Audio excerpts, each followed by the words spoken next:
On Tuesday, March 2, 2021, President Nana Addo Dankwa Akufo-Addo became the first Ghanaian to take a jab of the Astrazeneca vaccine as the government rolled out the program to combat the pandemic. 400,000 people have since been vaccinated in Ghana. According to the Food and Drugs Authority, only 1,600 people have complained of having side effects. With the government working hard to ensure the vaccine reaches as many people as possible, the rollout is being affected by apprehension by some citizens in taking it due to reports of blood clots in some countries. However, specialist emergency physician and case management head of COVID-19 at the Ridge Hospital, Dr. Emmanuel Ahable, is allaying the fears of Ghanaians. This clot in the blood, majority of people are having it because there are risk factors. The first one is obesity, BMI, sedentary lifestyle, a lot of factors. It's sitting for a long time, not exercising. So once you have the risk factors, you can get clots in the blood at any time. So after clots in the blood is something, if you undergo surgery and you lie in bed for some time, you might get clots. So that one is something, it's a common, something is simple there. It's not because of the vaccine.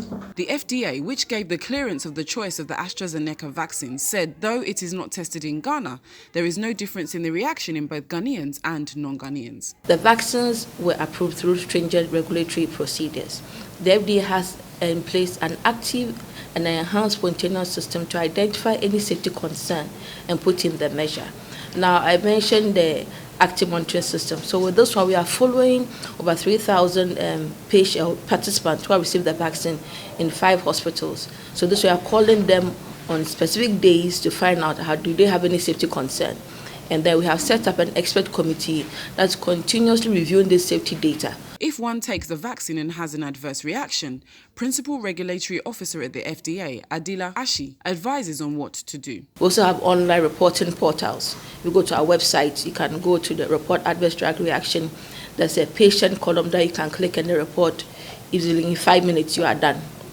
We also have an app, that's the Med Safety app that you can download from Google Play Store or whichever that you use, and then when you download, you can always send any safety concern that you have to the COVID-19 vaccine and any other medicine that you are taking. On what has happened to Nibima, a herbal drug which received approval for clinical trials, the FDA says it is waiting for data from the KNUST on the trials. It depends on how fast you're able to enroll people to take part in the trial, how much resources that you have. So it depends on actually what happens on the site and the data that they get and if they need to change their methodology or anything. So it is not dependent on the regulator to say that the information will be available within 3 months or 6 months or 2 months or a whole year or even 5 years, depending on the progression of the disease, how people are willing. Because if COVID-19 disease even goes down, they will not get people who have COVID-19 disease to actually test the vaccine or the treatment on. So all these things are factors that affect